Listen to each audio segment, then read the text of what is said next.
Bonjour tout le monde, aujourd'hui nous allons faire un entraînement pour tout le corps. À quoi servent les entraînements pour tout le corps au poids de corps? Il y a plusieurs cas de figure. Soit à côté vous faites du running où vous voulez travailler une technique et du coup ça vous permet de faire un renforcement musculaire global à côté.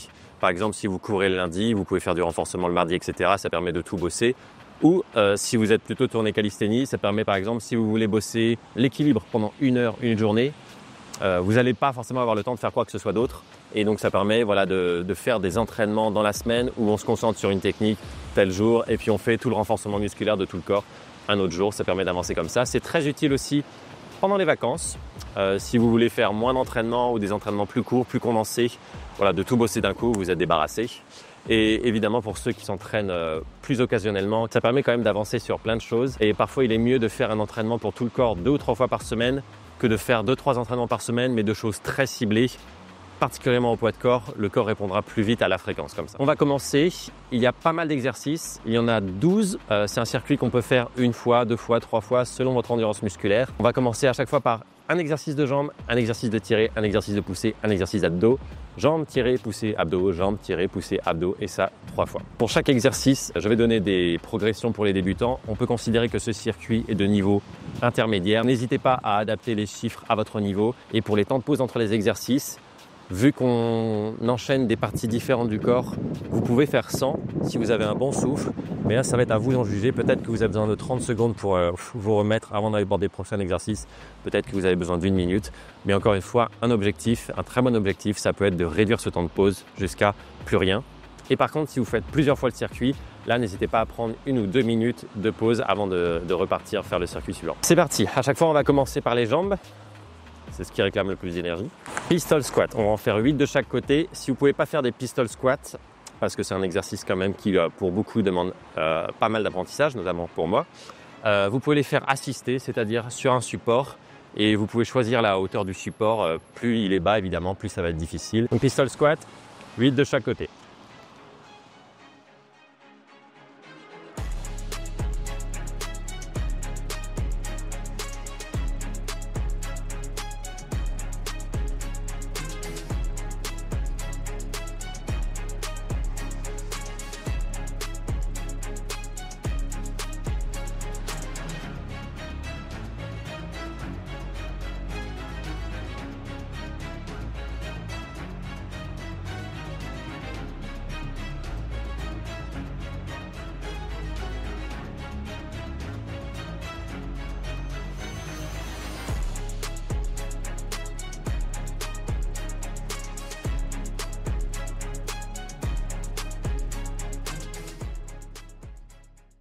Pour le premier exercice.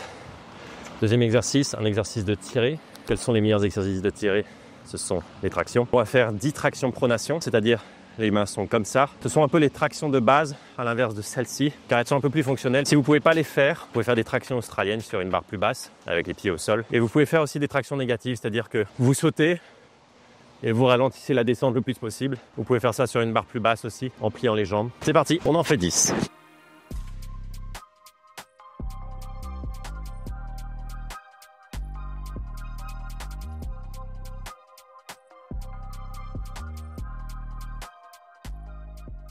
Voilà. Vous n'êtes pas obligé de les faire aussi rapidement, bien sûr. Prochain exercice, les dips.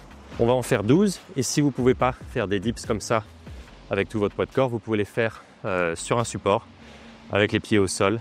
Les dips sur banc. Hop.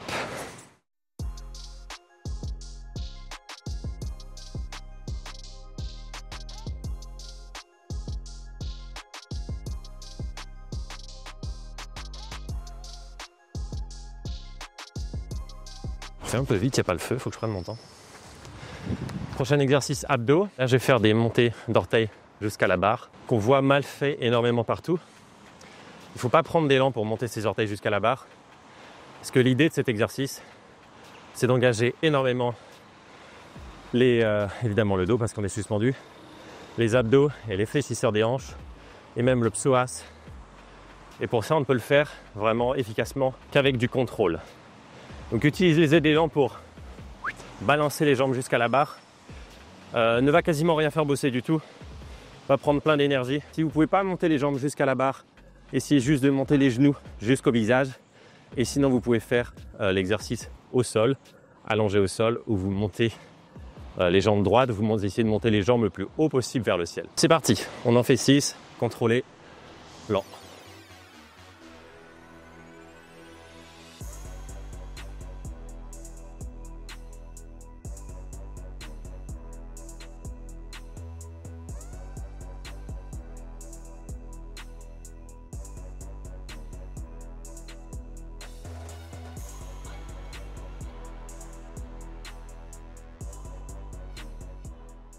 Voilà, si vous ne pouvez pas vous arrêter à n'importe quel endroit du mouvement, c'est que vous ne savez pas encore les faire. Voilà, on a fait 4 exercices, on recommence un cycle, donc avec les jambes. Et je nous ai mis les fentes bulgares, 12 de chaque côté. Si c'est trop pour vous, vous pouvez faire juste des fentes normales au sol. Et vous choisissez votre niveau avec l'amplitude de mouvement que vous choisissez. Il faut que vous alliez chercher une plus grande amplitude de mouvement au fil de vos progrès. Hop, 12 de chaque côté.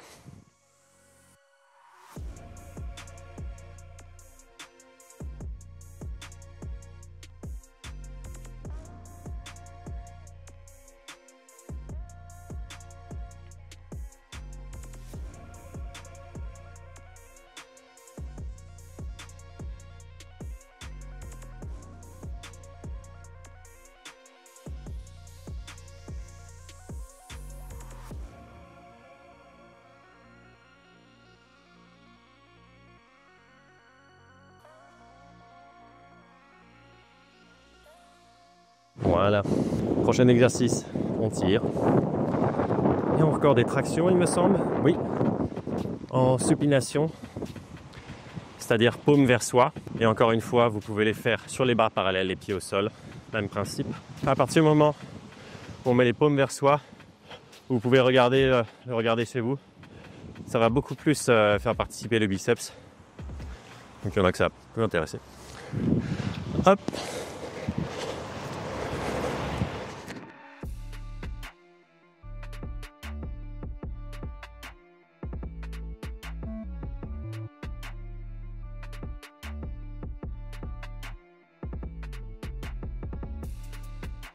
Ensuite, de nouveau un exercice de poussée, des dips droits, on va en faire 10.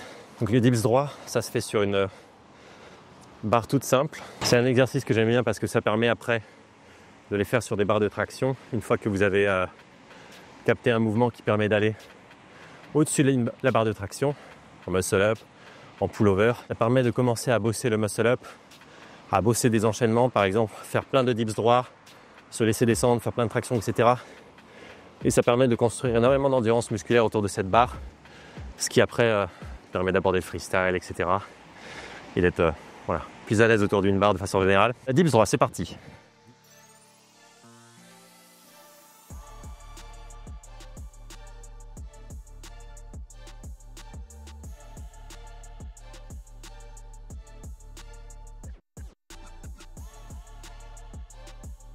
J'ai oublié la progression pour les débutants, mais l'image ça apparaîtra sans doute quand même avant.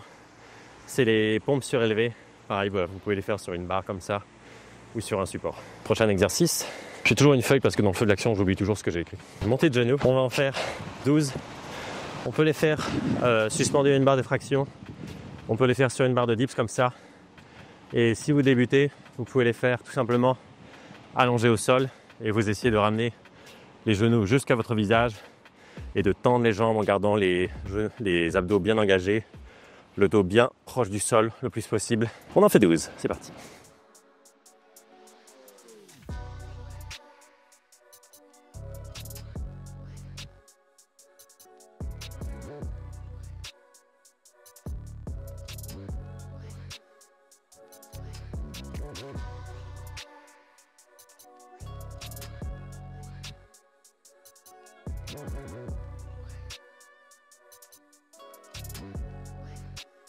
Voilà, c'était le deuxième tour, plus qu'une série de 4 exercices, donc on va reprendre avec les jambes. Et je nous ai mis un exercice très sous-estimé, mais très efficace. Ce sont les montées de mollets. Là, je les fais avec un déficit. Je mets mes pieds sur un support pour aller chercher plus d'amplitude. Vous pouvez, de la même manière, juste vous pencher vers l'avant et les faire comme ça. Ça va permettre aussi d'aller chercher plus d'amplitude.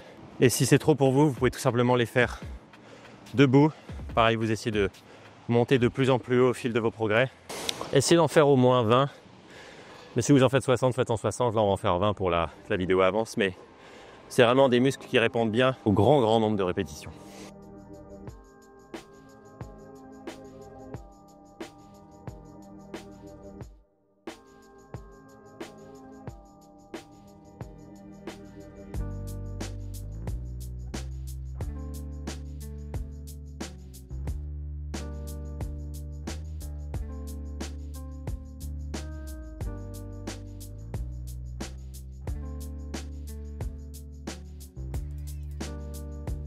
Et en faire régulièrement avec une grande amplitude comme ça peut prévenir pas mal de soucis aux chevilles, aux tendons d'Achille notamment.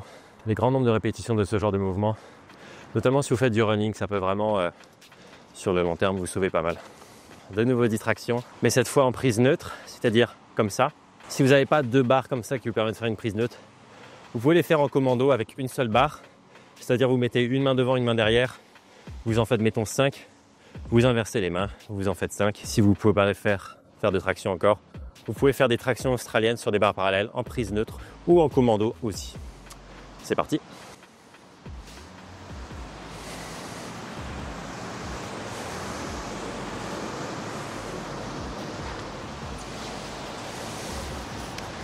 On va les faire là. Hop.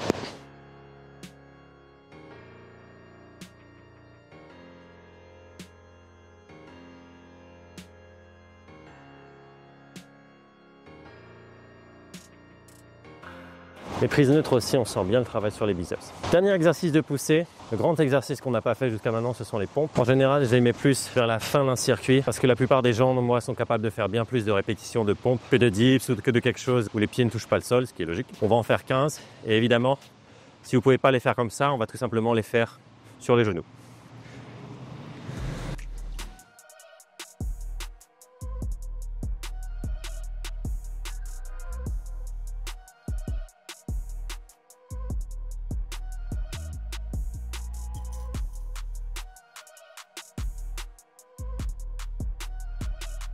Si vous êtes d'un niveau plus avancé que les chiffres du circuit, n'hésitez pas à augmenter les répétitions, bien sûr. Voilà, je parle des débutants, mais c'est aussi un très bon circuit. Si vous avez déjà un bon niveau, il suffit juste d'adapter les répétitions.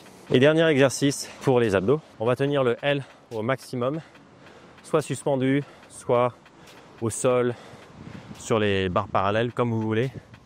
Si vous ne pouvez pas faire le L complet avec les jambes tendues, vous pouvez le faire avec les jambes légèrement pliées selon votre niveau. Si vous débutez et que vous n'avez pas encore abordé le L, un très bon exercice à faire régulièrement comme ça quand on débute, c'est tout simplement le gainage, juste 30 secondes, mais où vous gainez vraiment de toutes vos forces le plus possible. Ces sensations à chercher au gainage se retrouvent après sur énormément de mouvements en calisthénie, en street workout. Je vais faire le L suspendu moi. On va faire 10-15 secondes.